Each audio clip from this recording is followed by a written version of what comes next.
Hello, everybody. Welcome to Arsenal X, the Xbox podcast here on Boss Rush Games. This is episode 112, only 5 away from the Master Chief edition. Right. I'm one of your hosts, Corey Deering, and alongside me, as always, is the wise Wisconsinite, Mr. Jesse Douglas. How's it going, everyone? Also joining us is the Colonel himself, Colonel Panic Joe Wilson. Hiya, in my disaster area that I'm currently sitting in. Maybe next week. Maybe, well, you know. Probably not. Nah. Who cares, you know? Also, I know, apparently. Also joining us from his new palace is the lore archivist himself, Mr. Josh Finney. I don't know if it's a palace. It's more like Harry Potter's broom closet, but it works. Hey, man. See what Harry Potter become? He saved the world. You know, true. That's true. All right, I'm going to save the world through video games and good booze. Yeah. How's everyone doing? Everybody still looking okay with your Series X's? No cancellations? No.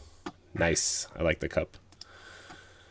So I got really nervous. I saw like a bunch of stuff on Twitter the past like 24 hours about being like Xbox canceling orders and emails were going out. Yep. I haven't received one. So whatever that means. So all I've seen with that is that they're basically, it's a more strongly worded version of the Amazon one that they're sending to some people. It's with certain retailers, but it doesn't look like it's from anything that any of us ordered from. Like, major retailers are still safe. Like, Amazon sent out the warning, which, honestly, I think they all probably should have done. But supposedly they're sending these out because now retailers know exactly how many they're going to get. But a lot of these were for other countries, from what I was seeing. Like, they know they do most of their business in the U.S. and in Western Europe, so they allocated almost all their stock to those. But I've seen some people like Germany like freaking out, like, "Oh my god, my Xbox may not be here day one." Like people in France too. And it's like, oh, seems to be if you're in the UK or in Canada or the US, you're pretty safe. So, fingers crossed. I still obsessively check it multiple times a day. Yeah, I've been checking mine like 2 or 3 times a day, honestly. Like, especially the Amazon one because it's not mine; it's Jesse's. So I did. Oh, go ahead. What were you saying? I was just going to say, that you were lucky and able to finally change the address. Yeah. So we didn't have to go through like a whole bunch of loops to try to. Yeah. So hopefully that works out. It says Jesse Douglas from Corey is where it's what it's gonna say on your package. So I become increasingly paranoid about the consoles actually arriving here day one.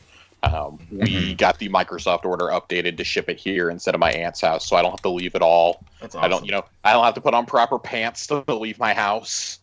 It's going to be a glorious day. I'm excited. The day drinking will start in earnest that day, early on. Because I know we're all getting X's, but we're getting an X and an S here. And I want to do an unboxing of the S just for posterity's sake. Yeah. So I may have a friend over here because he's getting his X and S delivered the same day, but he has super slow internet. Like, I think it's 50 megs up and down. Ooh. So he's going to bring his console over to my house to do the OS updates and whatnot. I'm like, oh, well, while you're here, guess what? You get to hold the camera and help me make a video. Yeah, I've been really thinking about like this in a weird way. Like, I'm like, I really hope like I get it on time so I can just update the console, you know? That's my biggest concern. I remember the Xbox One launch and trying to do it at midnight just so I could play some freaking Battlefield. And boy, Battlefield had different problems. Battlefield had different problems. Battlefield had its own problems. I'm talking, I couldn't even get the system updated. I was like, I want to play some Battlefield or some Dead Rising. Nope. I ended up going to bed. I had to give up. I got my PlayStation 4 on launch day, and I remember playing Resogun for free And then I played Battlefield, and I've never played a Battlefield in my life, but I got that one because it was one of like the 3 launch games. And I was like, I want to play something else. You mean you didn't get Killzone Shadowfall or Knack? I did get Killzone. I did get Knack, but Knack was like a 4-hour play. Like it took no time, and it also felt like really, really beneath me to play it. It's I think it's a fine game, but it's just not like an adult game. Yeah. Shadowfall was better than we give it credit for. I will die on that hill. I think it's fine. For a launch FPS that is not called Halo, it was not bad. And there was a Need for Speed game that came out too. Yeah, that was pretty bad. But I remember just frantically I think one of them came in the mail. I drove to Best Buy and picked up another game, and then that same night, because I took the day off work, and I think I was downloading Need for Speed so I could play that at night. And it just we are so lucky that when this game comes out, not only do we get to play great content for Destiny and games that we like, and they'll be updated, and at the very least we can keep playing the games that we like, and they're just gonna play a little bit better. But Cyberpunk is so close around the corner. There's gonna be a Call of Duty that's this is probably one of the best launch lineups for not a lot of games, but still a reason to be very excited about playing every single game coming out from the 10th through probably Cyberpunk, which is the 18th. For that 8-day stretch is probably the strongest in terms of franchises and anticipated critical and fan reception we've ever seen. You've got Assassin's Creed, you've got Watch Dogs Legion, you've got Cyberpunk, Call of Duty. I mean, right there, you got your big 4. You got Yakuza, Gears Tactics. You got motherfucking Gears Tactics. You got Miles Morales. You got Sackboy. You got Demon Souls. No matter which one you choose to play on, Destiny Beyond Light. You've got all these incredible franchises you can go play, and that's without new IPs. Also, we do know that Xbox has the Medium and Call of the Sea coming. I'm personally pumped for both of those.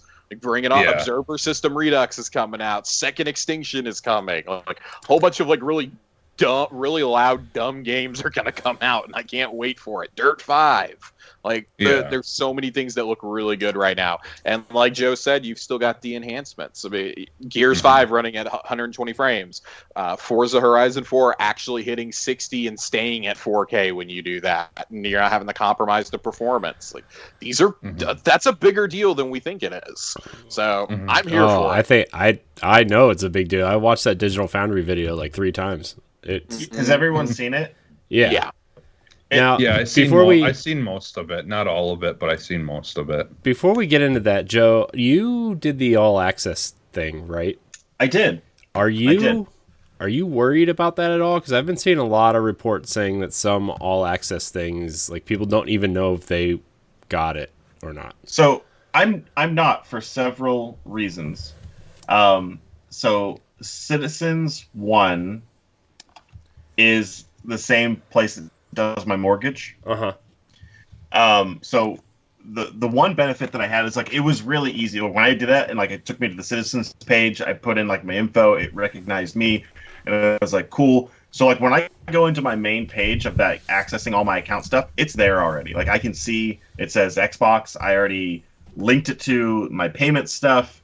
I have confirmations from both Citizens 1 and GameStop confirming that it's all access. It's very clear to me.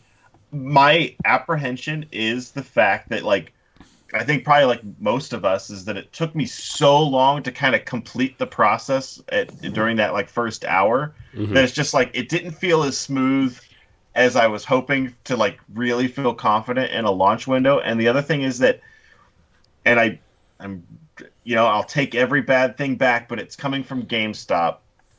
And they just have a history of just screwing with me. I feel when I do a pre-order, it's it should be, because a pre-order doesn't mean a whole lot anymore unless you're doing a console. When you pre-order a game, what are you actually pre-ordering? You're going to get the game. There hasn't been really game shortages since probably Nintendo 64 era. But it should be a red carpet experience. If my pre-order is not going to be met, you need to do something for me because, I get that like shit happens, but I could have been pursuing a different avenue to get that game if I would have known that you like messed up in some way or your numbers were off or anything like that. So because GameStop and I don't have a history of that good experience of them letting me know in a timely fashion, that's my concern. That like they're gonna let me know like the week of, and they're like, "Oops, we don't have one for you," or "Oops, it's gonna be 3 weeks later." And it's like, and I've passed other opportunities to get an Xbox at this point because I stopped once I got a confirmation. That's my concern. So I think you're actually okay with all access. Like you said, your only hesitancy really is GameStop. It's GameStop. But I've seen a lot of Microsoft. Microsoft trying to like kind of reassure people who got their consoles, no matter where you got them from, through all access. Like if you got a confirmation that day, you are getting your console day one. Like they're even opening up more consoles through all access in the coming days, and they're like, if you got approved but you weren't able to order one, we're putting you right at the front of the line. You'll have 72 hours. You'll have a console reserved for you. I really don't know of a smoother way that all access could have gone. It seems like even though y'all's process took forever, it seems like that was overall the best experience in terms of securing a pre-order. That's my thought, is that like the all access program is kind of a different avenue than like going through GameStop, because it's not coming out of GameStop's inventory at that point. At least that's what I'm making up in my head. Is it's like, oh, you're getting it the all access route, which is like a partnership with at least Microsoft and a bank that's like that's independent of like kind of GameStop's ecosystem. And I just went in and and again, as the paranoid person, I went in and checked my mail, and like there's no indication that there's anything canceled. When I go in and look at my citizens information, it still looks like everything's going through just fine. And when I go into GameStop, it's still showing as the 10th as my release window. The weird thing that I will say is, for a couple of days when I went and checked my pre-order status, its estimated like pickup date was November 5th through the 10th. And that has since been changed, but I would love it if that was one of those times where, because everyone already has Xboxes, kind of like they're kind of in the wild right now. I would love it if that was an opportunity where instead of doing a midnight launch, to like, hey, we got our shipment a day or two early. You can come pick it up now. So I love that you say that, because I had an experience like that with my Halo 5 Xbox. When I got it, they released it to me 48 hours ahead of time. Microsoft allowed them to, so that we could download and have Halo 5 pre-installed and ready to go. Nice. So I've actually wondering aloud with a buddy of mine if they will do that. Maybe release it on like Saturday or Sunday or something. Release it on a weekend when people are off work. And like, hey, this is if you come in between 12 and 6 on Sunday, you can pick your console up and take it home with you to get it set up, get the OS updates, maybe hopefully not crash the network again, a la Xbox One. Granted, in 7 years, I think they've reinforced a lot of that, especially with pushing an all-digital console now. But man, we can dream, right? But I think that's another benefit if they are flexible on both the shipments and the release, like doing more of a soft release. That also is a benefit to them, because it's not taxing their servers at the same exact time when, like, if it is like 11 a.m. when GameStop's technically open, it's not like you're not going to have 300,000 people at 11 a.m. trying to get in the door, like, of Xbox servers. So I think that there's there's benefits all around. And again, like, I admire the crap out of the fact that they're not trying to create like this element of mystery around the console and be like they're letting you know what you're spending $500 on the best way they can, which is getting it to the people that are really going to go into the technical data and like giving you like different shots of it. Like there's not a whole lot of secrets going into this other than the fact that like I still want to play it. Right. That's the real. That's the excitement. I wonder if part of the of them kind of coming out and trying to reassure people too that did the all access, stuff, is because there were a lot of people who were having issues, because if you remember when that first started, was with the Series X, or the One X and stuff, and there was the option to upgrade to the Series X when it came out, and some people were having some issues with that, and the third party companies that they were getting that through were like, yeah, we're not gonna honor that. And so I wonder if Xboxes had to maybe be a little bit more active with stuff like that and trying to reassure people, because apparently these third party places aren't wanting to take care of their the people who are buying this through them or whatever. So I don't know, like, which is a mess and is just complete bullshit. If you want to offer a service and you want to make money off of a service like that, then you need to honor what what these things were including, and that if that includes the new console being an upgrade, a free upgrade for a certain level of that service, then you should be doing that, because otherwise, like, if I was Microsoft, I would take care of it and then just say you're not allowed to do this anymore and just completely cut them off, and or something, because if I don't know how true it is, that's just from what I understand, people's complaints who have had this on the internet. So I don't know the whole stories behind all of that, but if something like it's just kind of weird to think that something. Nowadays people will say anything on the internet, but it's just kind of a weird thing to lie about. So, I don't know. like, not to say it's true or not, but so like one of the early partners was Amazon with All Access, and they have since not continued doing the All Access program. Yeah. And I feel like for a few reasons, like, where's the incentive for Amazon to actually do it? Because the incentive for GameStop to do it or Best Buy to do it is that if you're going in to pick up your console, you're gonna get other shit. Like, you're excited, like they can tempt you with other things. When I go in and pre-order an Xbox console through Amazon, like, I'm getting the console from Amazon, but I'm not really super swindled into like accessories or add-ons or anything like that. And Amazon's not making any money on the console. They're definitely not. Maybe like $1 or $2, but it's minimal. And then they're not making any money off the credit side, because if it was financed through like Amazon's card or something like that, they would get, potentially some money there. So really there's no incentive for them to do that other than hoping that they become the one-stop shop for that customer.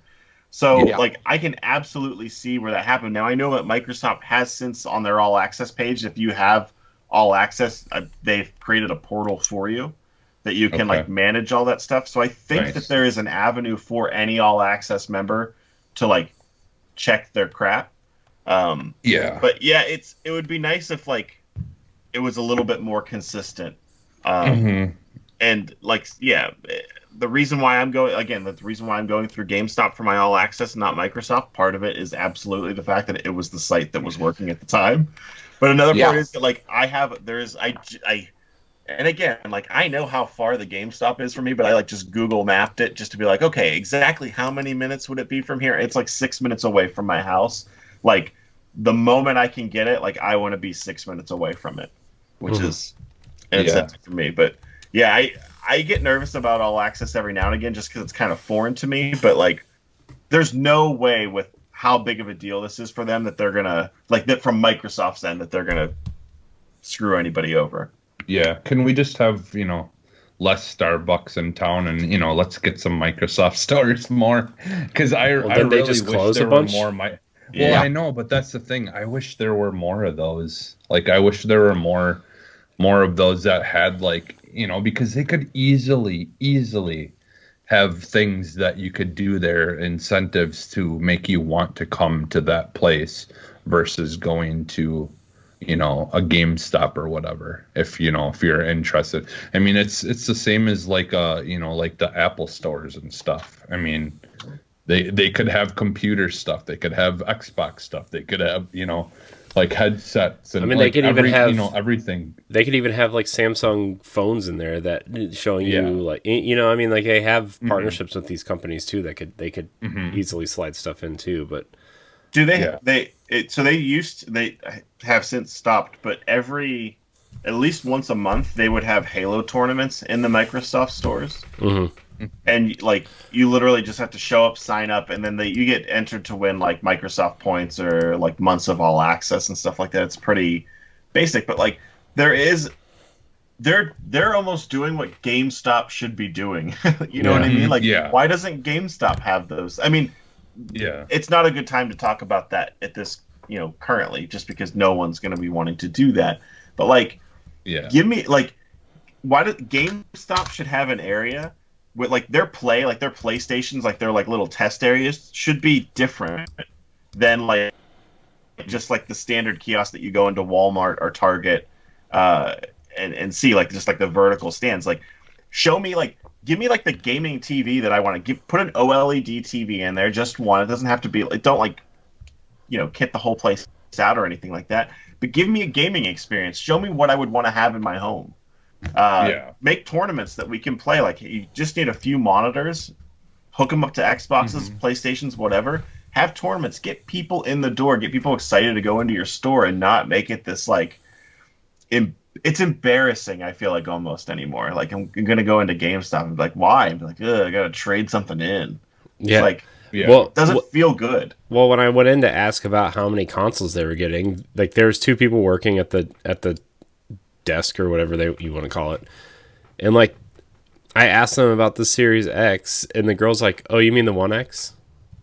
And I'm like, "No. They're the new console." She's like, and then she turned to the guy, and she's like, "There's new consoles coming out?" I'm like, "Oh my gosh, are you kidding?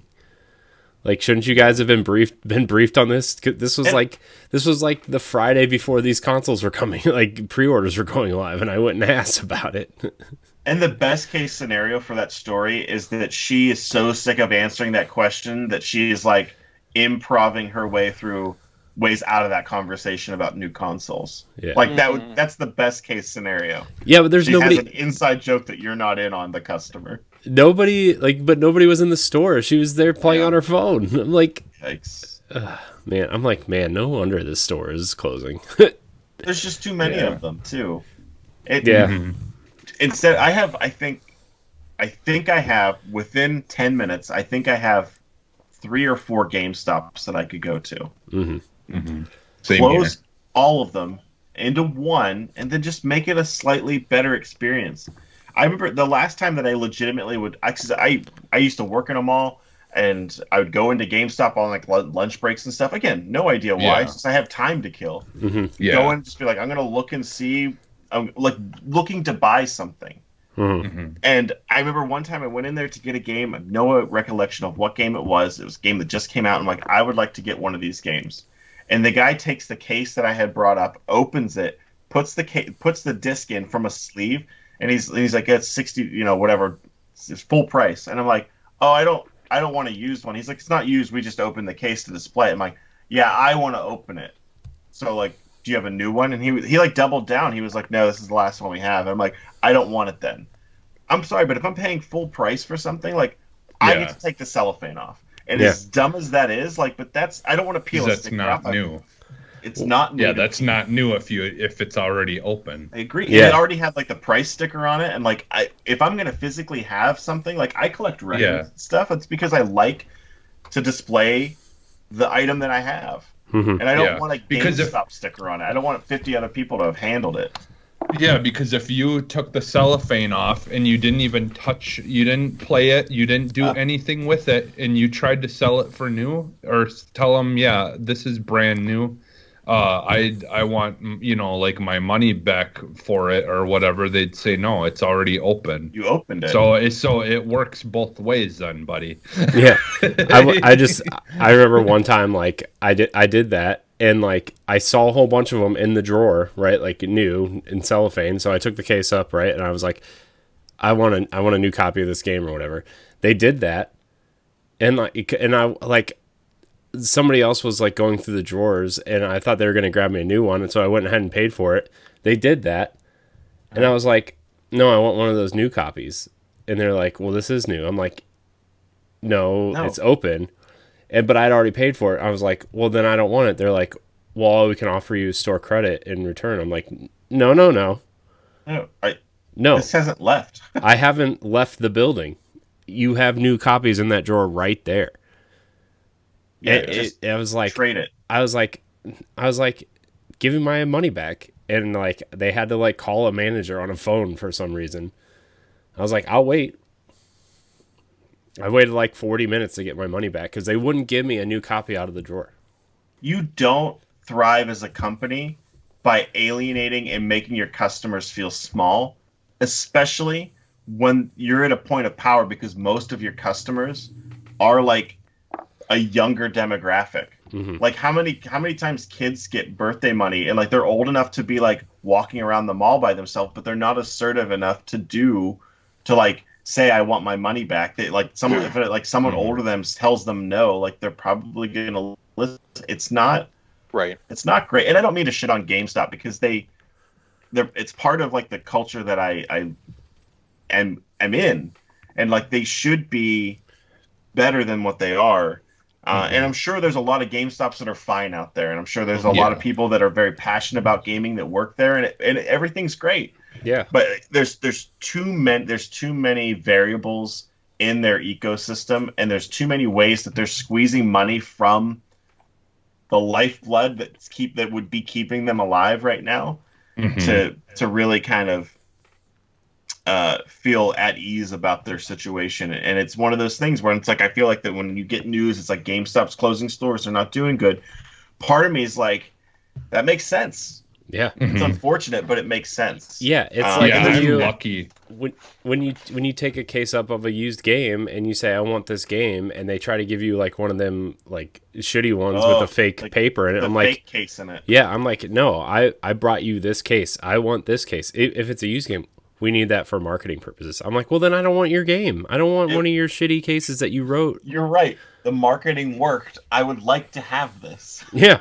It worked. Yeah. Yeah. You sold it. Yeah. I'm lucky. I'm lucky here because our game stops, like everyone that works at them are pretty cool, and a lot of the people that work at them or run them have been working at them since they like practically opened up around here. So like it's there's been an influx of workers for sure at them, but for the most part, there's still at every one of them around by us, there's still a bunch of people that work there that have been working there for a long time now that just, love games and are knowledgeable about stuff and just enjoy talking about stuff and doing that job. And it's a bummer because like you said, like with this culture, like you couldn't pick a better culture to kind of have people that are really passionate about what they're selling,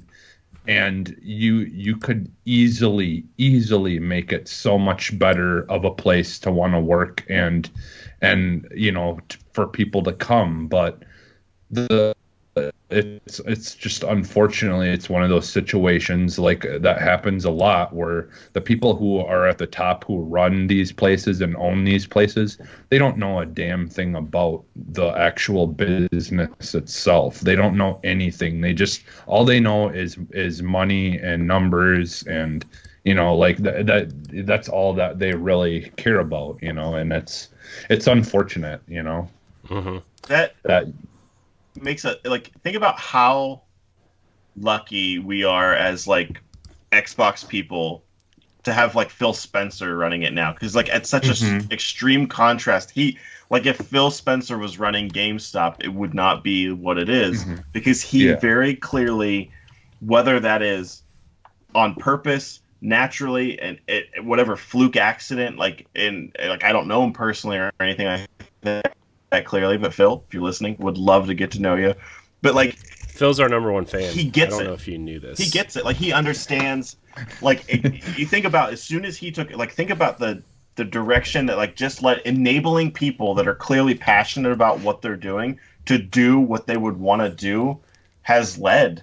Like, everything I'm reading about the new Xbox is like that it's built well. It's super quiet. It runs your games well, even without the games being optimized for it. Like, it's like what you would always want. And like the precursor to that was obviously the Xbox One X. And like as soon as he got like his hands in there, like it's just been on this great direction.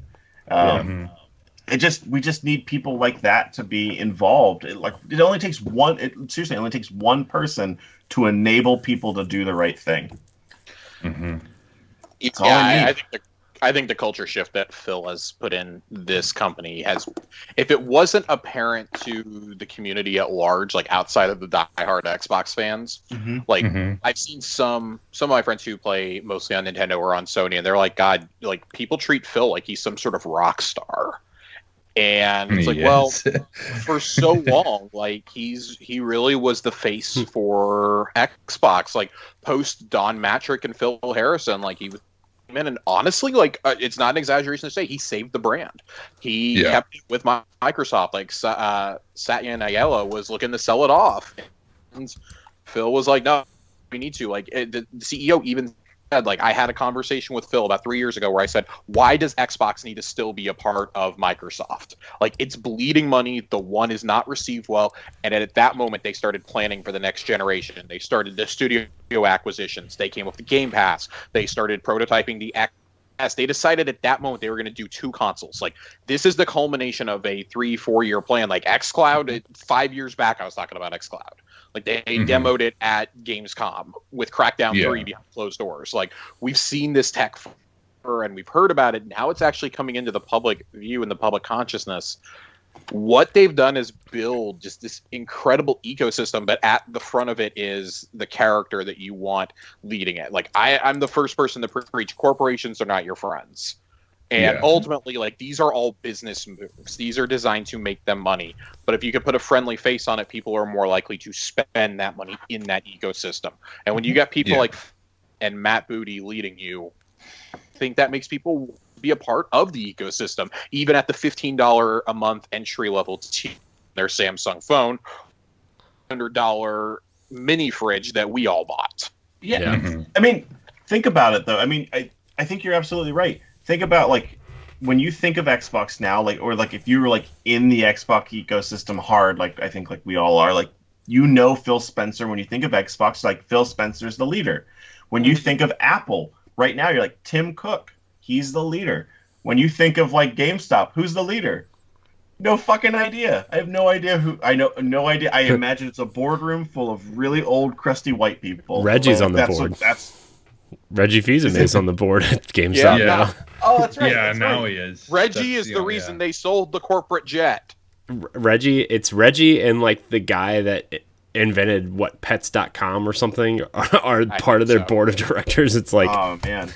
And like it's almost that way with like Sony now too, is like, I guess Jim Ryan now, you think Jim Ryan. I mean, you think of like when the PS4 launched, they had a whole bunch a cast of characters, and Adam Boyes and Shuhei Yoshida and Kaz Hirai. Like, they had people out there like talking about it and poking fun and having fun. And like when Sean Layden took over, you were kind of like, okay, this seems to be taking a more of like a business turn. And now with Jim Ryan in charge, it's like, okay, well, this is what Sony is now. Which, don't get me wrong, putting a name out there that is going to lead is better than what GameStop has. Don't get me wrong. It's just like, it seems like Xbox is having fun putting this console out, right? They seem like they are having fun promoting it, talking about, but I mean, also that comes with, you know, them having good leadership and having a good, solid plan. And, you know, with minimal exceptions, like delaying Halo, or maybe that first Xbox 2020 thing that happened, what was that? July, June, May. First week of May. Yeah, like minor speed bumps, like it's gone like exactly how I think they planned it. Oh, go ahead, Jesse. I was just gonna say, like, also you got to think that, like, a company that didn't have the greatest leadership could have also just, they could have been like, you know what? We don't care. You don't like, how Halo looks. Well, unfortunately, we're still bringing it out, Mhm. like, but I mean, they made that because I mean, that was an hard decision that I don't think any of us expected them to make, Mhm. to say we're gonna have to delay the one game that everyone has been kind of waiting for, and so I mean, Yeah, but like we're going to talk about later they're with this Digital making Foundry video, like it doesn't seem to have hurt them one bit. Yeah. no. So I want to back up and touch on that. I want to touch on what Jesse said and what Joe was saying when we talk about how they've been making the right moves here or I guess not Joe, what Corey was saying. What they did with the Halo move, I think, is indicative of the things we've seen Sony and Nintendo do for years now, for close to a decade in Nintendo's eyes, for the whole last generation for Sony. I mean, how many pushback Uncharted 4? How many times were they willing to punt The Last of Us 2? Like they will make these games the best that they can, and they don't care if it pushes it back 6 to 8 months because they know the quality will be there and the fans will buy those games. Halo is one of the only franchises that Microsoft has that, like, not counting the Bethesda acquisition, it's one of the very few franchises they have where people are still going to flock to it no matter what. And maybe if we would have done this with Halo 5, the franchise wouldn't be where it is now, if we would have admitted that there were some problems with it. And it just, the culture shift is completely different than what I would have expected in the Xbox One era, really up until, like, Gears 4. It's kind of when you saw that fall of 2016, it's kind of when you saw this culture shift take place, and in the culmination of that this week. They've sent preview units out 7 weeks ahead of the console launch. That has never been done before. I've seen multiple Digital Foundry, The Verge, Game Informer, IGN, Polygon, like all.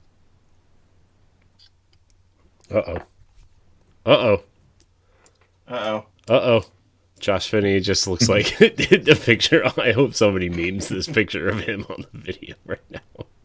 Working on it. Man, he just looks like he just had I don't know.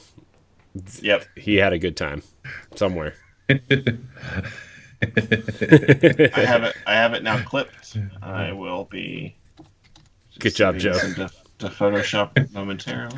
There's going to be a glitch in this video in about 10 seconds where we're going to see 2 Joes and 2 Jessies, but that's okay. But, I understand what Josh was getting at, right? Like, I think that culture shift was such a, like, what was it that year? It was Gears 4 and Forza Horizon 3, I think? Is that what it was that year? Was it Horizon 3 or was it 4? Or was it? I don't remember, honestly. But like, I just remember playing Gears 4 that year. I was like, okay, I see where the culture shift is turning. I think Corey, you said that they're having fun. I think it's beyond fun. I think they're proud. I think that's the real, like, they put out something that they're legitimately, like, proud of. And that's, and I'm bought into that right now. Like, I am excited to be like, and there were absolutely moments where I was almost out of the Xbox ecosystem. I made that decision to get an original, like the OG Xbox way back then, between that and PlayStation 2. I eventually got both consoles, but like when you have to decide like which one are you going to get as a kid, you have to like barter and beg with your parents to be like, this is the one I'm invested in, guys. Like you like do like your like child presentation, be like, the Xbox has a built-in hard drive, and you can do custom soundtracks, and it has up to 4 controller ports. Like, you're like presenting this information as if your parents actually give a shit, and they're like, "How much is this? To be fair, Where do I buy this?" I did do that for the original Xbox, and they bought me a PlayStation 2 because my friend had one. God. I'm like, well, okay. What I was saying before I got dropped there for a sec, though. Don't worry, there may or may not be some memes going to be floating around on Twitter. That sounds about right. About your frozen face. I think it's a masterclass of marketing that they've done, though, to put out videos for the Series S demonstrating the quick resume, demonstrating some of the quick load times, like for the Outer Worlds, things like that, and putting out all the specs. But with the Series X, they just put it in people's hands instead. Mm-hmm. And that is the sign. We knew they were competent when they invited Digital Foundry as the first people to come in and see the console. Perhaps one of the outlets that has been the harshest, rightfully so, on the Xbox One's performance.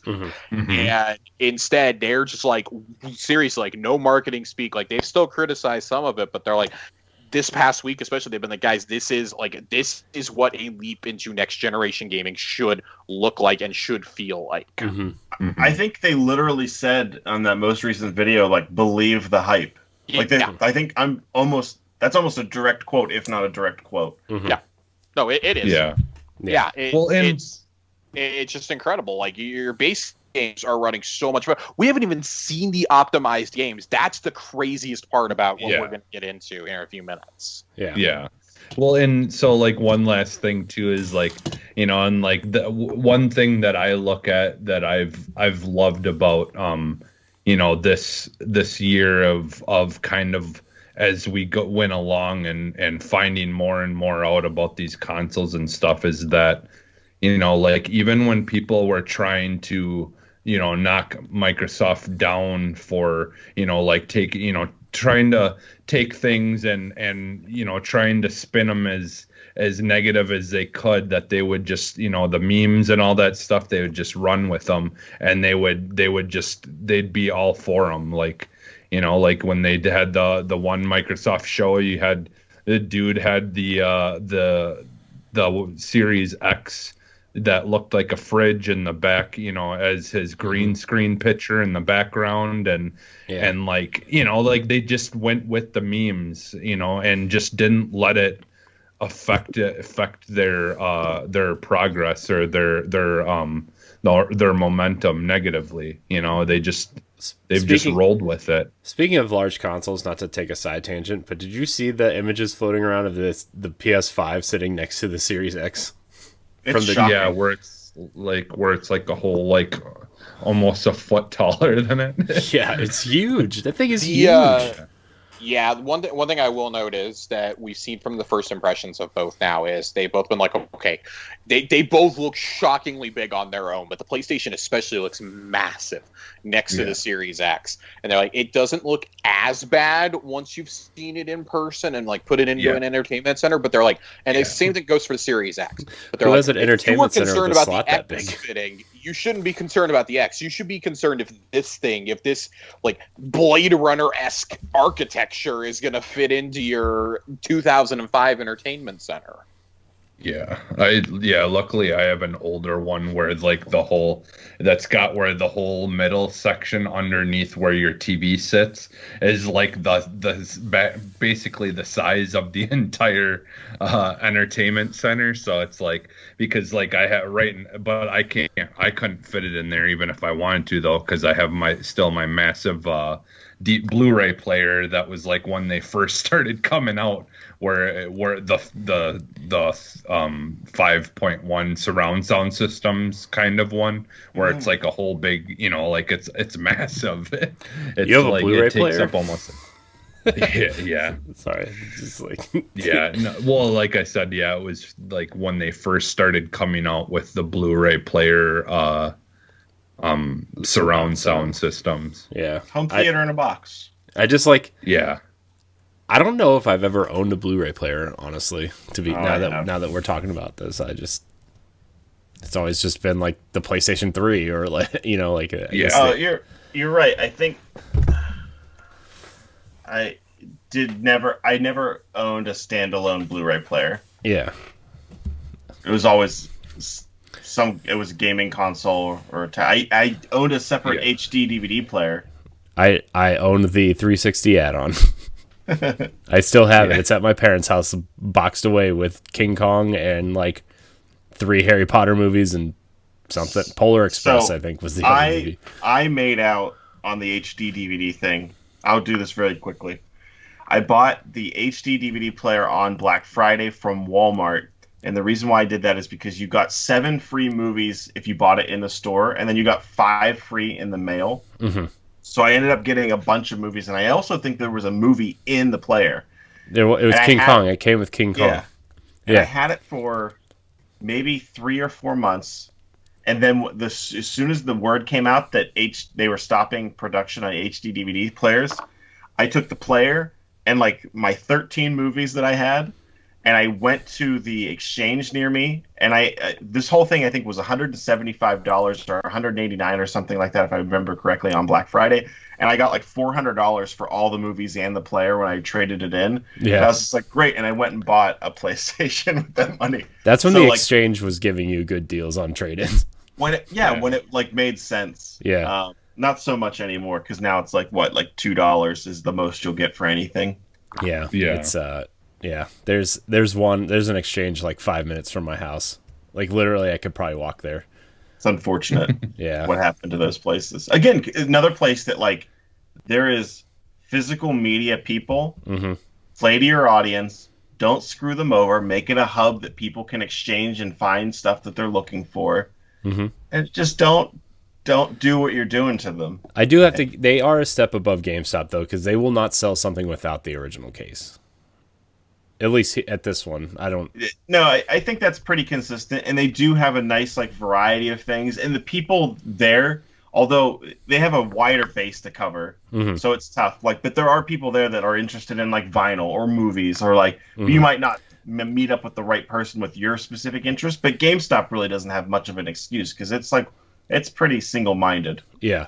I mean, at my exchange, on their name tags, they say like vinyl specialist. So like they have like if somebody's looking, they have, or like gaming specialists or whatever. They have specialists there because at our exchange is huge. Like they actually bought the entire building, and now it's like the whole building is the exchange now.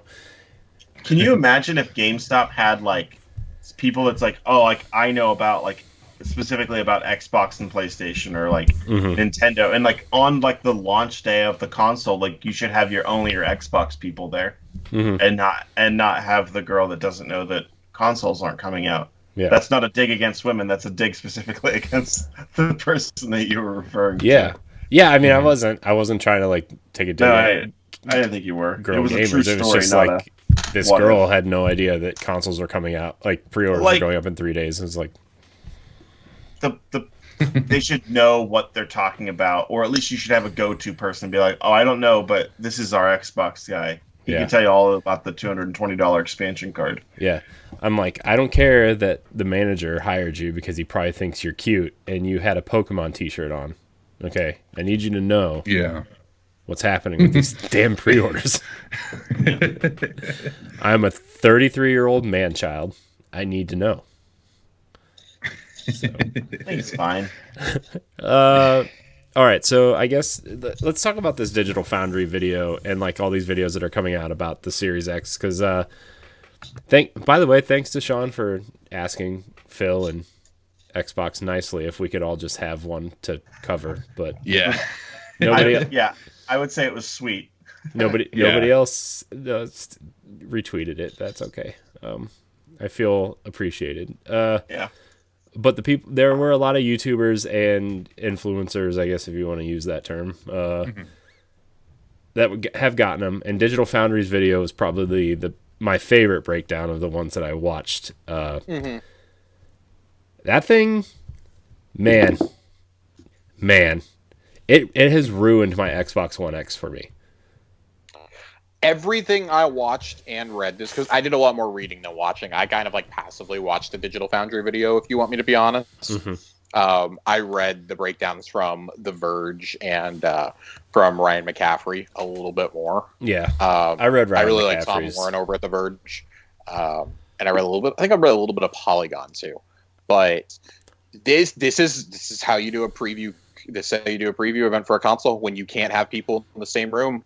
You can't guarantee that it's in a controlled environment now. It's out there in the wild, and we've seen some varying speeds from people, but man, I think this is better than people were planning. These are non-optimized games too. Like, it was made repeatedly clear by Xbox and by everybody testing these consoles, like, we do not have Series X enhanced versions of games to test out. So like, when you see things like Destiny running better or Control running better, that's the 1X version. That's not the Series X.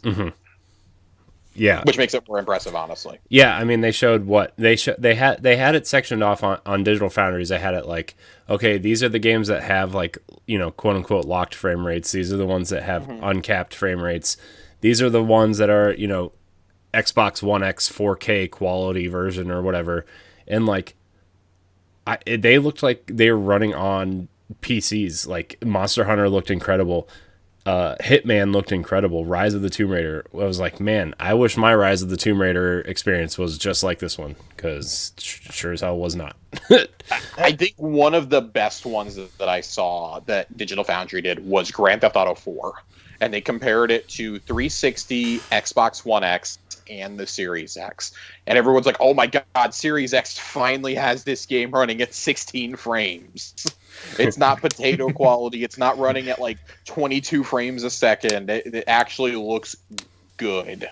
Yeah. Now, and I'm guessing that has something to do with them putting the whole AI learning stuff in, because wasn't that the whole idea of that, is that they would be able to make games look better? Yeah, but this doesn't have without the actual. I don't think this has any of that in it yet. It doesn't. This is non-optimized. None. That's what I was trying to say. None of this is optimized yet. Nice. I'm curious, have you guys ever bought like a new TV or a new speaker or a new set of headphones, and then you want to go back and you're like, oh, I want to go watch this movie, and I want to go listen to this album again? I have a really, I think I'm going to do that with games now. Like, I feel like I'm going to now go back and play. Yep. Like, and be like, oh, I wonder what this game plays like now. I have a whole list. Go back to Red Dead Redemption and just be like, what does it feel like now? I have a whole list of games that are like that now. I probably have like 15 games I want to go back and like either play or finish because of this, right? Like, I mean, Tomb Raider is one of them. I want to go back and play them, right? And have you ever done that with games in a new console before? No, I haven't. I don't think we've had this massive of a leap. Yeah. And I think. Hold on, guys. I played all the way through Final Fantasy IX on my PS2. Okay, again. Whoa.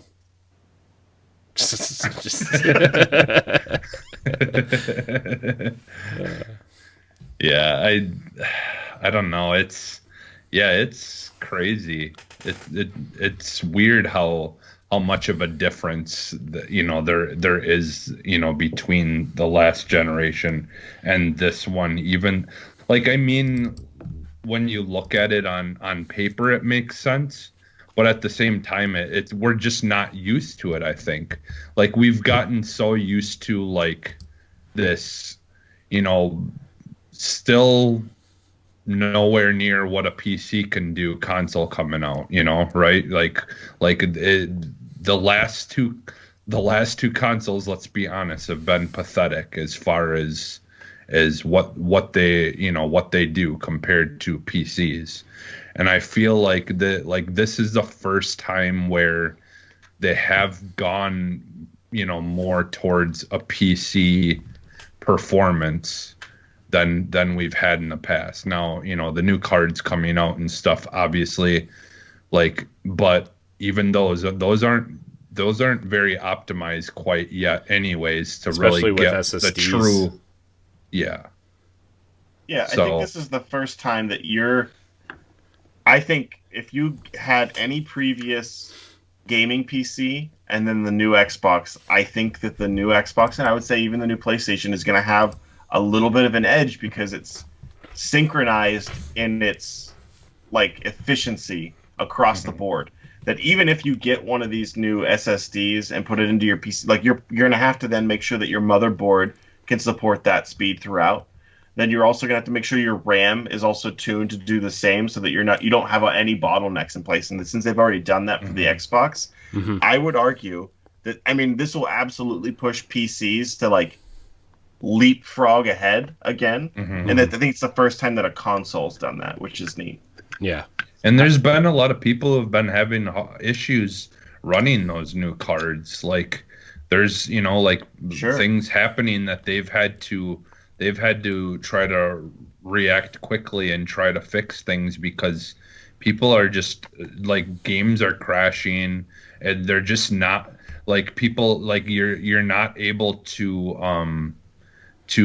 run them at like at full speeds and things like that without stuff just crashing on you, because they're just not quite optimized yet for games. And like, like that, I'm sure that's going to come very quickly in time here, that it will, that will change. But like that's the thing with using new hardware is it's going to take time for you to really figure things out. And and that's just something that I've just been done with for a long time, as far as like when it comes to PC gaming and stuff. Is I just that's the thing, is I like the whole idea of just having it. It's everything is kind of optimized for what you have, and there's not a whole lot that you have to worry about on the back end. Like yeah, we're getting a little bit more things where we're getting sliders and stuff more often now. But I think they've been doing a pretty good job of that and making it very simple, that you just go in your Xbox and you decide whether you want to run everything at 1440p or you want to run it at 4K. And I don't think it's going to be that much more difficult in this generation either. I think it's going to be just you kind of pick what you want to run things at, and things will just, attempt to hit those markers. Whether they do or not is a different thing, but I mean, it's just, you're not having to screw around with a whole bunch of things to try to make sure that that game's going to run, the way you want it on it, or whatever. It's just going to be, you choose, and whatever you choose, it will try to run the stuff at that. And it's nothing more than that. Too many variables on PC. Yeah. And I mean, I get it. I by no means do I shame people who love doing that, because that's part of the experience, right? On PC is people who love to tinker with things. Like, that's what they're made for. It's, personally, it's not for me, but just because, when time is limited, you don't want to have to spend half of the time that you have of free time screwing around with stuff, and then only getting to play half of that time that you had, for me. So it's just, that's how I look at it. Like, I just like to be able to jump on, and the same with my kids, like it's so easy, with consoles, to have kids be able to find out what they enjoy and what they love playing, because they can just jump on and pick something that's, age appropriate, of course, and, and figure out right off the bat whether it's something they want to play or not. I don't have to worry about screwing around with something first before I can let them do it, or them screwing something up on the, on the computer or whatever, Mm-hmm. So it's, it's just kind of, like, I'm glad to see the consoles going more closer to a PC kind of experience, but without the multiple things that you kind of have to worry about or deal with, Yeah.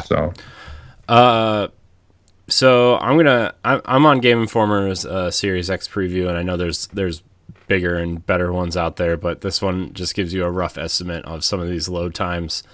They have a list of 10 games here, ranging from, the best Xbox One games, the biggest ones, to, original Xbox games. So, Final Fantasy 15 Xbox One X optimized version, load time is a minute 14, and the Xbox Series X brought that down to 15 seconds.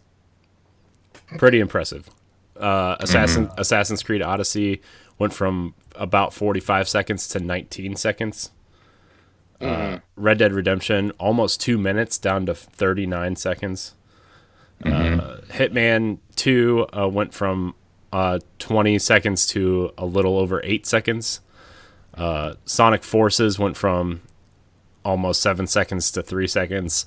Ori and the Blind Forest, 9 seconds to 3 seconds. Street Fighter 4 Arcade Edition went from, it's roughly the same, 10.6 seconds to 9.9 seconds. Dead Cells went from 7.5 seconds to 2 seconds. And Fusion Frenzy dropped by 0.19 seconds. I've got a few for you here too, Corey. Yes, please. Sea of Thieves went from 1:20 down to 20 seconds. Warframe went from 1:30 down to 25 seconds. No Man's Sky went from 2 minutes 13 seconds down to 1 minute 27 seconds. And Destiny 2 went from 2 minutes down to 40 seconds. That's the one I'm really interested in. Yeah. Yeah. That Red Dead. Red Dead was a big one too, because man, did that feel like it took all day for it to load. And just because once that big load happens, there's no more loading really after that, which was kind of nice, and so that will make a big difference. The one I wanted to note about with Destiny is, so Tom Warren over at The Verge streamed this on Twitch. He booted up the game at the exact same time on the One X and on the Series X.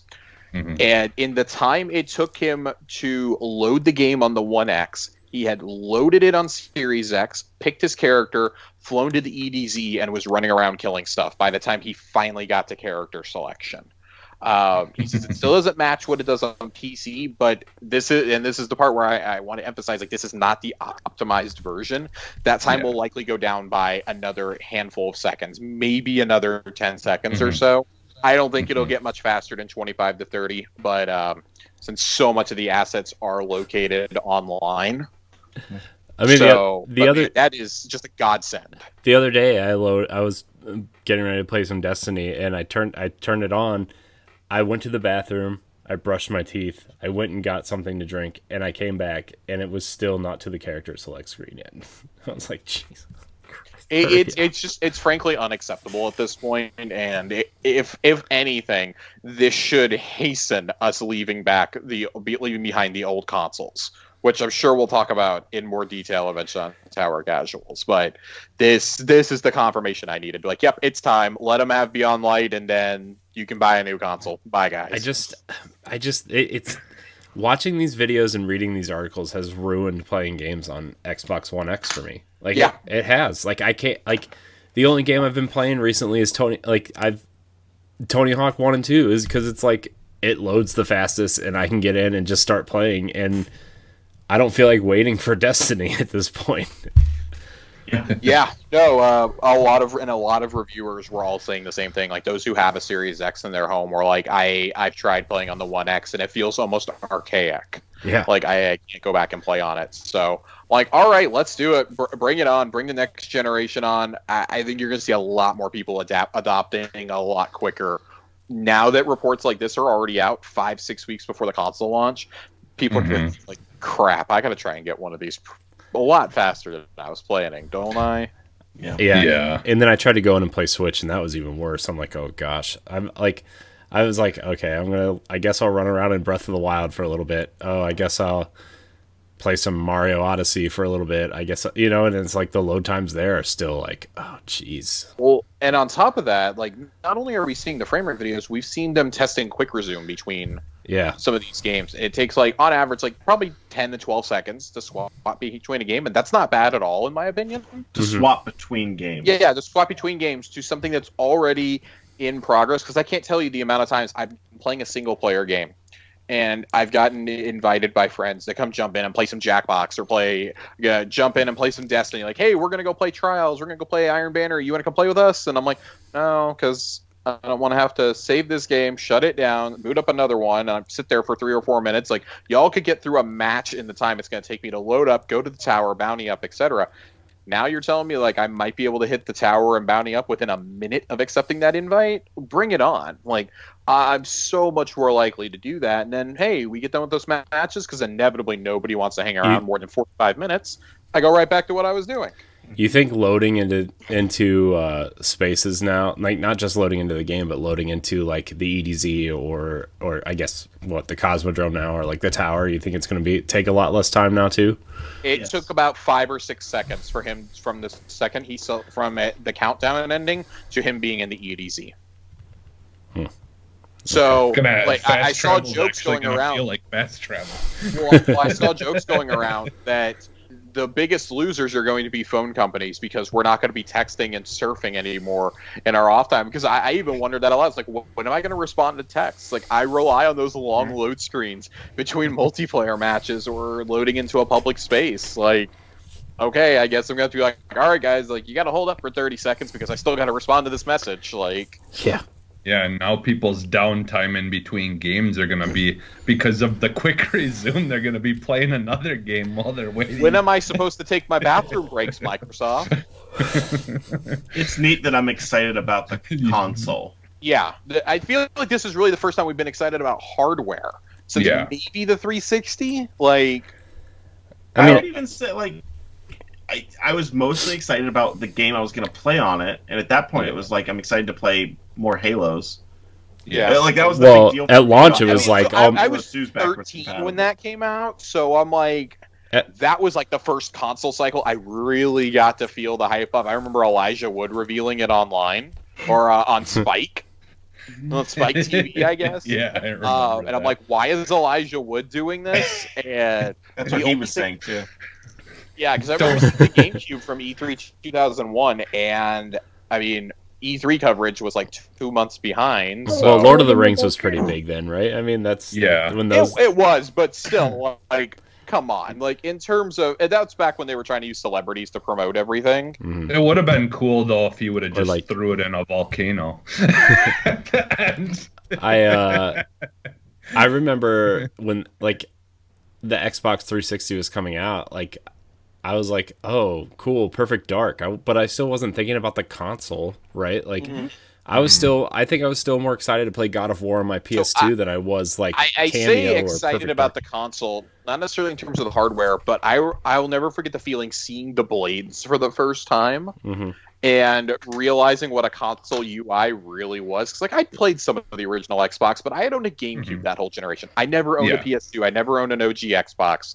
I was like, this was revolutionary to me to see this and just like see like, oh my god, like Xbox Live is integrated into this. There's gonna be Xbox Live arcade games. Like, this is so cool. This is the next generation of gaming, and no UI has been as good since. I promise you. Yeah, bring back the blades. Well, I think I can honestly say the last time that I was excited about console for its actual hardware is probably the original Xbox, the original one, just because like this one, it was a powerhouse. It was like so much more powerful than everything else, and like like it had like the the Xbox Live and stuff that it was eventually rolling out, and like just like the things that it was, some of the things that it was capable of, not exactly legal, but the fact that you could put a movie in it, burn the movie to the hard drive, and then return that said movie to wherever you rented it from. My friend, the first thing he did with his original Xbox was crack it open, hack it, put a bigger hard drive in it, and went to Blockbuster and rented like every game he ever wanted, burned it to the hard drive, and I was like, oh man, that's awesome. I'm not doing that to my Xbox. I want to trade it in someday. I wanted to so badly, but I never did. Also, I was afraid I had a bunch of friends who did, so I didn't need to. Yeah, I was also really afraid because I'm that person that would probably fuck it up if I tried to do it. Yeah. So but yeah, I mean, what's the first thing you guys are gonna do on this box? I mean, most of us, I guess, are gonna try to play Destiny, but like, are you gonna like explore the box? Or are you just gonna like whip it out and kind of play around with it? I think the nice thing about this is we already have the UI. More questions. We already know what the UI looks like. It's going to control exactly the same as the Xbox One. It's just going to be faster. Yeah. The cold boot time from having this thing completely off until you're at the home screen is like 15 seconds. Like this, we don't have to go explore. Like, I feel like you can finally just boot up the console and play your game. And the fact that if you have your games on an external already, you can play them from there. Like, I'm going to have the Destiny update downloaded the night before to my 1S. I'm going to put it onto a hard drive or try and do that smart transfer over the network. Mm-hmm. and I'll be ready to go. But you better believe that because I don't trust Bungie servers, I'm going to have a backup game to play. Mm-hmm. Like, I'm going to have Gears Tactics waiting in the wings or something. I have it already pre-downloaded, Gears Tactics on my hard drive. I mean, I'm definitely gonna have Destiny 2, and like that. Probably what they said you could preload it the night before, right? Destiny 2. So I'll probably have that preloaded and moved over to my external drive, and then move it over to the One X, and then just download the optimized version, I guess is what we're gonna do. You only have that to download it; it'll automatically play expect it. a Skype call that night, Josh, because I don't know what I'm doing. Bungie said it's a full game download again. Yeah, so it's not enough. That's why we're downloading the night before. Yeah, we're gonna download it the night before. They said they'll put it up that evening Pacific time. Their goal is to have a minimum of 12 hours for people to download this with slower internet. But how smart delivery is supposed to work is it's supposed to detect what console you're playing on.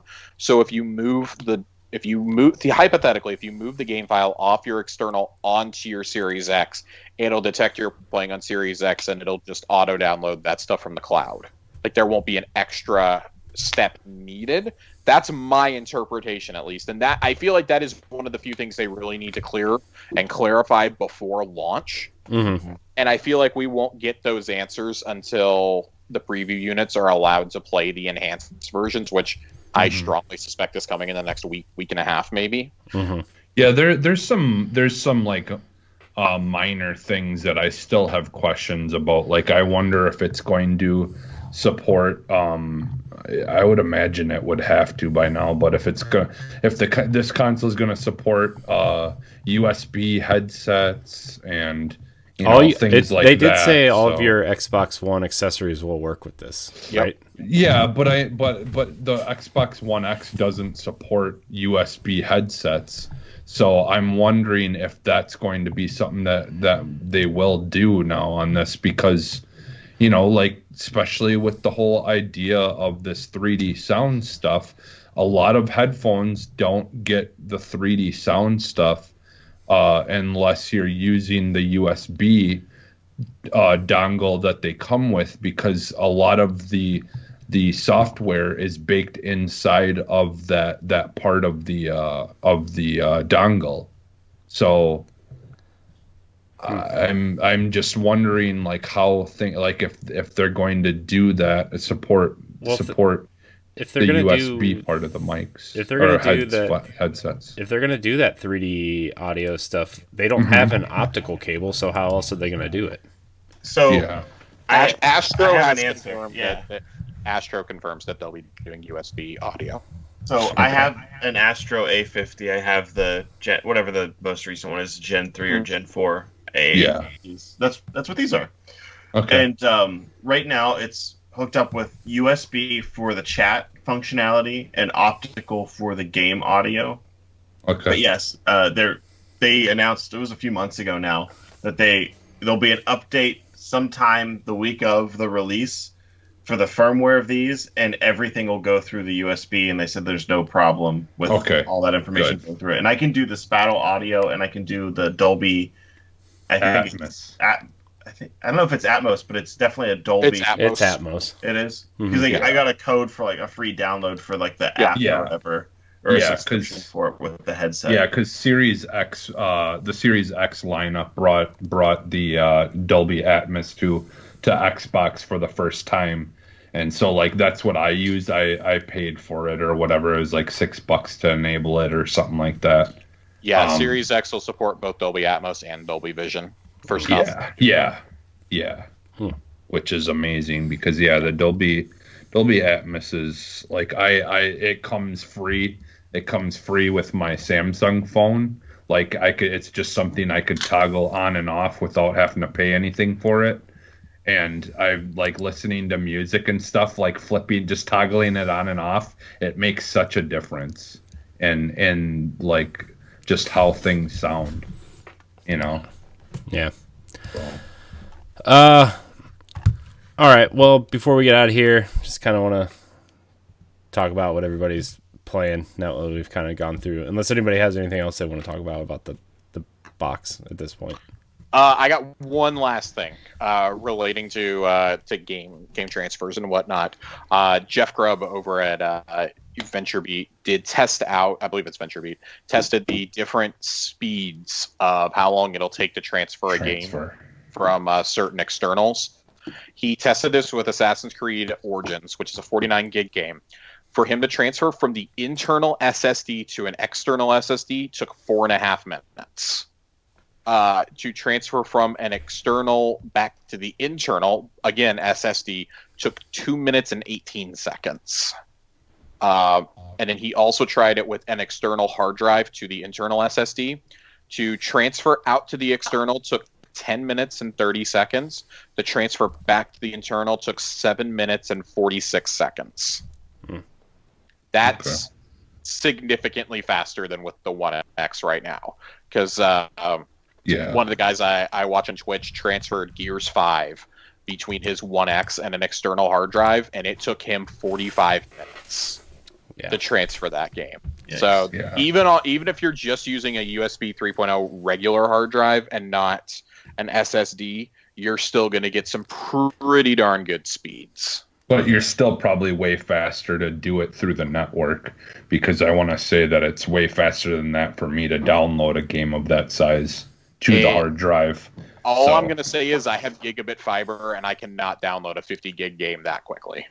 Because the 1S and the 1X do not have gigabit Ethernet cards in them. They do, but the Microsoft network caps how fast you can download at about 300 megs a second.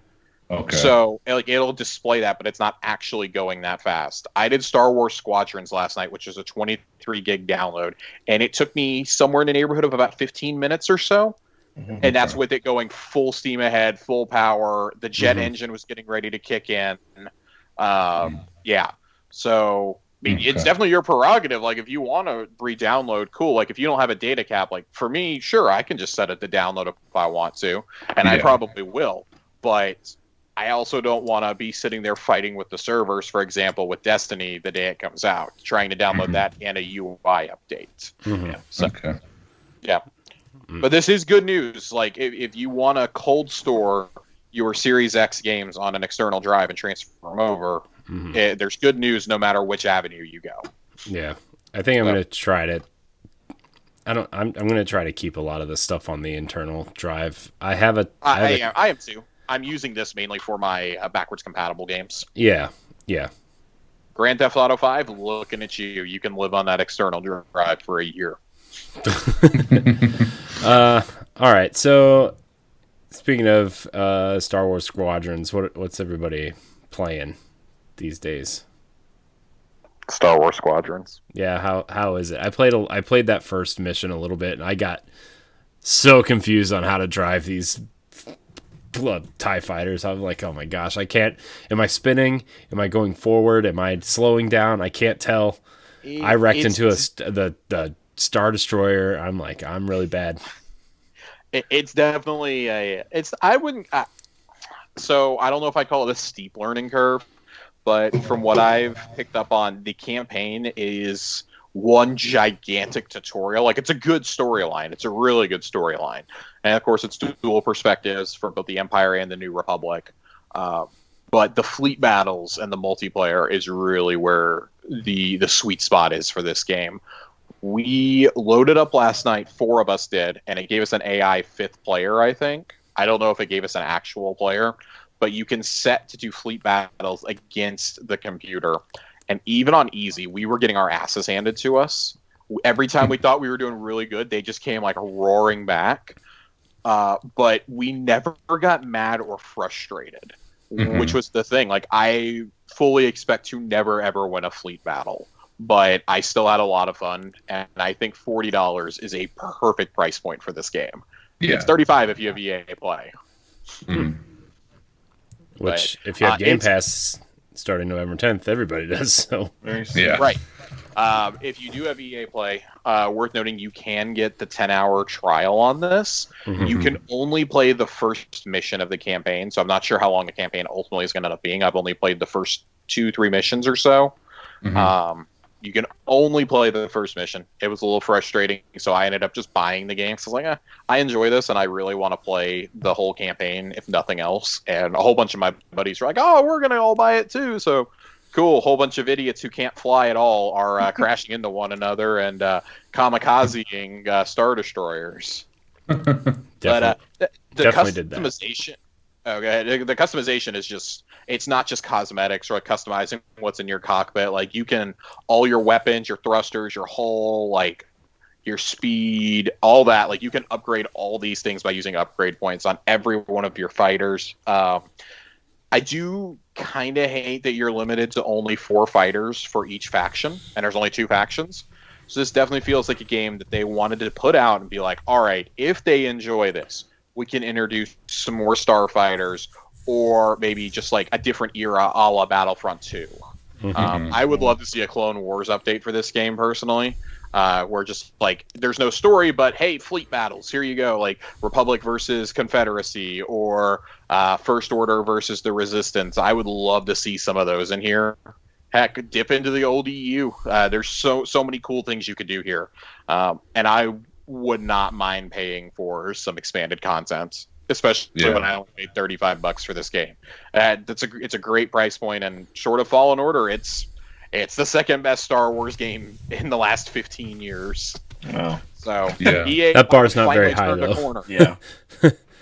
So I'm just waiting for them to bring out a good Battlefield again. Because I absolutely loved Battlefield. Like Battlefield 4, I used to play that game like just all the time. I just absolutely loved the Battlefield games. But then, Battlefield 1 and V,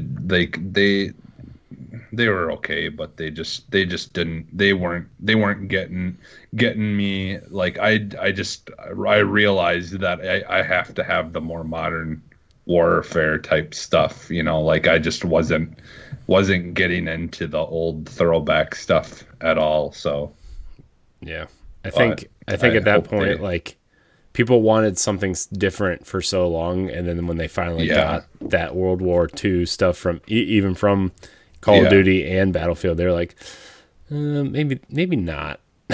You're right. This isn't what I wanted.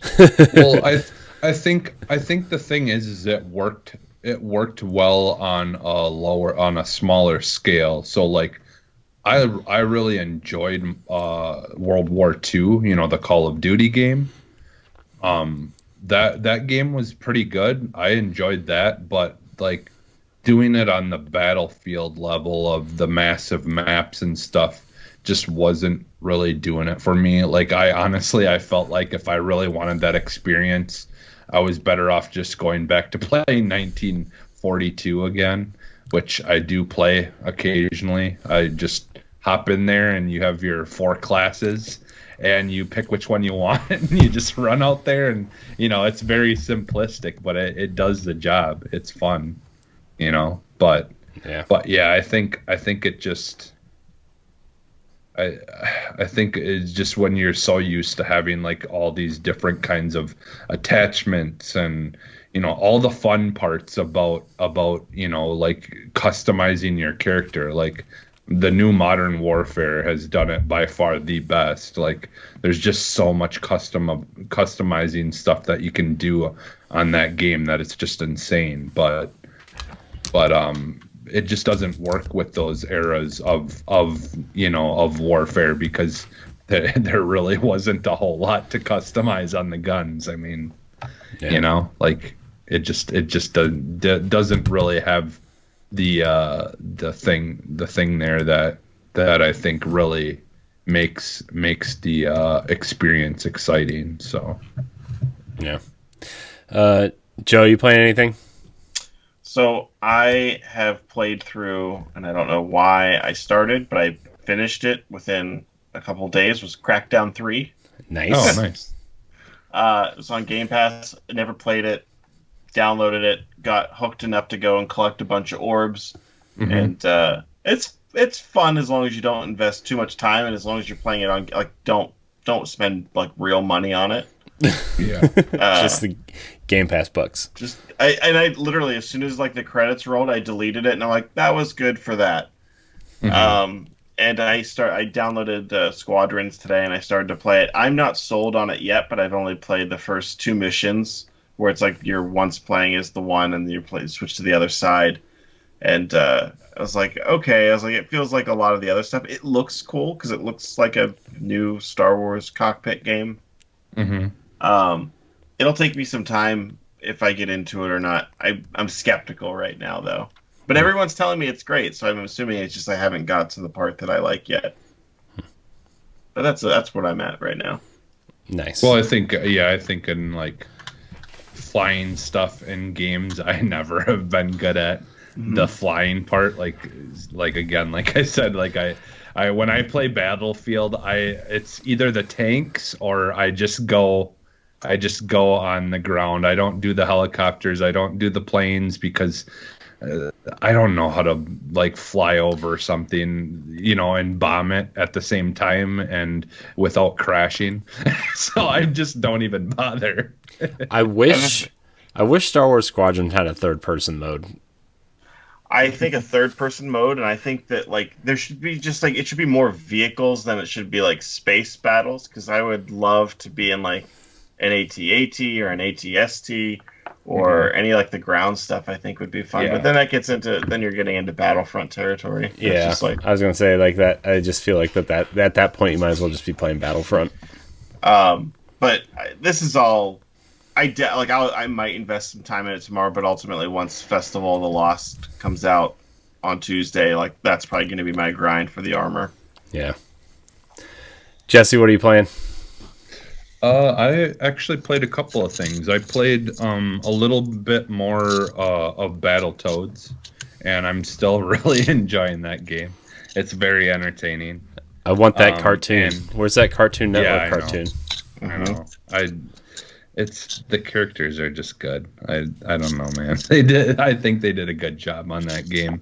It is what it is. It's not like by any means something that's gonna like be a game of the year contender, but it's entertaining and it's just been a fun little game to play.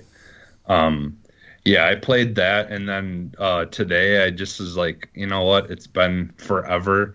I did my my little ritual I have of like just occasionally jumping into Rainbow Six Siege and playing a couple of matches, and so I jumped into that today, and I unlocked a couple of the newer operators and stuff, and played 3 games, won all 3 of them, was at the top of our leaderboard on all 3 games.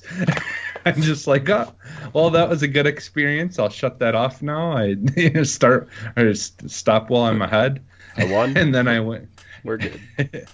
Yeah, and so I played that a little bit, and then I don't know, like I really want to go back to playing some Outer Worlds and just kind of restart that for like now the 3rd time, and I would kind of want to play it on a stream and just have fun with it. So I'm waiting to play some of these games until the Series X comes out, because like just it's like not to like cut you off from what you've been playing, Jesse. No, I just like I said earlier, the only game I can actually get into is Tony Hawk, or I'll load up Destiny because I'm just so used to it being that way. But like every other game it's just ruined me trying to play other games, especially like Avengers, right? Like Avengers has crashed on me more times than I have even tried to load into the game. I feel like it's just hard crash. It was to the point where I just deleted it. I deleted it because I'm like, I have to wait till some of these patches come out, or they fix some of these things, or maybe it's just, I don't know if it's a problem with me having too many games on my hard drive or what, but I just need to wait for that game to be better. Yeah, it's just not working out for me. So, but is that all you've been playing, Jesse? Yeah, I mean, but the Series X stuff, I just really want a Far Cry 5 version, like a Far Cry 5 that's got, that works better and plays better on the Series X. Well, Jesse, I have good news for you. Far Cry 6 is coming out in February, apparently. So yeah.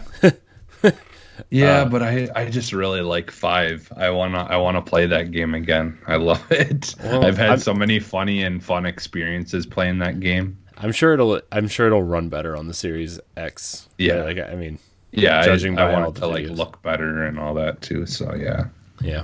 So yeah, I'll find that out. That will be one of the first games I maybe try and find out what it looks like running on the new system. Yeah. So I mean, I've just been playing Tony Hawk and Destiny. I did play some Halo: The Master Chief Collection the other day. I did play some Halo 3 and 4 matches.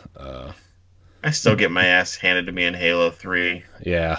The hit detection's been fixed, but I haven't been. So I hate- guess I'm the problem. Like, one of my favorite maps in Halo 2 was Lockout, and then they tried to remake it in Halo 3 as Blackout, and like Yeah, Blackout. I hate Blackout for some reason. Yeah, that was one of them I didn't really care It's for just either. it just doesn't feel right for some reason. I feel like it's too big. I feel like Blackout is bigger, and like the hallways are bigger, and I don't know if that's to fit like the hammer or some of these other weapons that they introduced into Halo 3 from Halo 2, but like I don't know, man. I just don't care for Blackout at all.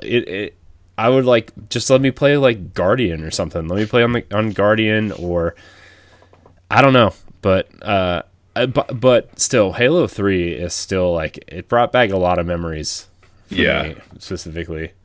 And for a game that has not been like remastered or an anniversary edition, like it looks fine. It looks great. Yeah, I mean it looks like a early 360 game up-resed, right? I mean it still looks great.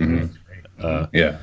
But Halo 4 also looks great. Like it looks like it was like an Xbox One launch game, honestly. I like how it feels like Halo 3 with a sprint button, essentially. Yeah. Yeah. It's like that good middle ground between Halo 3 and Halo 5. Yeah, the only two that I would say needed anniversary editions are the two that got it. And the other ones are like they're still good, and they did such a good job with the Master Chief Collection that you can set the controls to be the same across the board. Yeah. And there's ones in there that feel like Call of Duty in Halo 5, so that like you can just play it and you don't have to worry about it. Like it takes like some finagling as far as like making sure that you got the right settings, but once you do, like you can play the game and they all play through perfectly fine. It's nice to know that there's a way to experience them still, and like they're preserved now. Yeah. Which is nice. Yeah. Yeah. I have all my Halo set up like Destiny because it's just easier that way. Yeah. So, Yeah. I have been playing one more thing, Corey, and this will make you really happy. Oh boy. I'm finally playing through Gears 4. Yeah, I love Gears so much. I've actually popped Gears 4 and 5 in the other day because I'm like, I'm probably gonna play through these again when Series X comes out. Yeah, I never played through 4 or 5. Just by the time I get around the 4, people had moved on. Same with 5. I didn't play them opening weekend, so everybody's like, "Oh, we've already played through the campaign." I'm like, we don't really like the multiplayer in this either, so we've already deleted it. I'm like, well, what the hell? Come on, guys! Like, re-download the game and play with me. No, so it's been chilling there for a few years, and finally booted up 4. Played it with our good friend Ray. Probably about 2/3 of the way through it now, and because he wants to play 5 again, so we're trying to blow through 4 this month to do 5 when the Series X enhancements come. Yeah, This close to it, I'm not gonna bother playing 5 until I get a Series X. Yeah, I really like how 5 was done. Yeah, Like I've said it multiple times, like the issues of the connectivity and stuff when you're playing multiplayer aside, like that story though is just phenomenal. I just absolutely loved that story. Yeah, it was like I really feel like that was Microsoft's first step into taking like a God of War, that step in that direction with a story. Just like let's take something that people love, change it a little bit, still make it feel a little bit familiar, but take that story step in that direction. Is it on the level of God of War? Not. No, it's not. Yeah. But it is the first step in that direction. Mm-hmm. Yeah. To me, this is how you properly move a franchise into the next generation, while honoring what came before. You're changing some of the mechanics. I do like that there were some horde mechanics early on in the campaign. Yeah. For Gears 4, it was like they looked at it and went, this is what people really like. Let's put this in the campaign. Like, nah. Yeah. I like that. I like that, if you're player 1, you're playing as JD. If you're number 2, you're playing as Kate. And of course, I know in number 5, it's Kate and Dell. I really like this. This is how you properly honor what came before, and you're not clinging to one specific character like certain other franchises that are. What's that supposed to mean?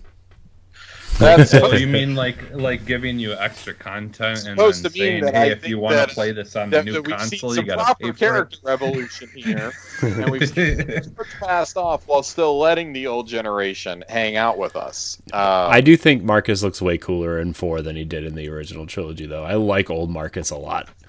Yeah, I do too. Does not look like Dave Bautista had a love child with Vin Diesel. Yeah. By the way, did you get through the greenhouse part yet? I did get through the greenhouse part where all his tomatoes get shot up. Yeah. Not my tomatoes. I just got to the part where we freed him from the Watcher or whatever. Oh, okay. Yeah. Okay. So, yeah. Okay. Yeah. Oh man, Gear's so good. Man, now I just want to. I've been playing. I did play some Gears multiplayer the other day though. Let me tell you, I wrecked some fools. I also died a lot.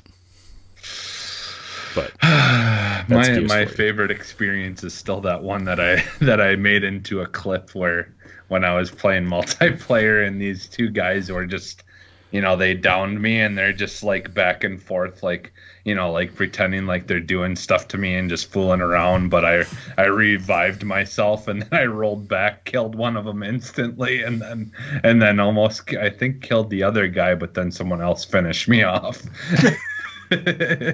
But they were just fooling around, and next thing you know, I'm getting back up and I just killed them both. No gridlock though in Gears 4 or 5, which is surprising. Yeah. Which was like the multiplayer map in 1, 2, and 3. So Dodgeball is still the best anyways. Dodgeball's the best mode. Oh, Dodgeball's so good. Oh, it's my favorite mode. So. Yeah. Me too. All right, we're going to get out of here. I want to thank everybody so much for watching and or listening to Arsenal X. I think we're going to announce a giveaway next week. So stay tuned for that to get everybody excited for their Series X's or S's. Maybe you'll have, over 100 quality Xbox games to play for 3 months in the near future. So thank you so much for watching and or listening. You can catch Arsenal X live every Sunday night on twitch.tv/BossRushGames Live, or catch it on YouTube and podcast services on Tuesday mornings, wherever you listen to podcasts. Please rate and review us. It would really help us out. Jesse, where can we find you? You can find me almost everywhere as Phantom NXS. Joe, where can we find you? It's Colonel Panic. It's K3RNL_Panic on Twitter. Yes, and Josh? On Twitter, as always, at Josh_Finn with 2 N's, and on the Tower Casuals every single Thursday night with Corey. Yes. You can find me at IamCoreyNHD on Twitter and Instagram. You can also find me on Tower Casuals with Josh, on Nintendo Pow Block with Ed and Celeste, and also right here on Arsenal X, among other things here on Boss Rush Games. Check out our website at bossrushgames.com. Really appreciate everybody watching and or listening, and we're going to throw up the X because we're exiting out. Goodbye, everybody.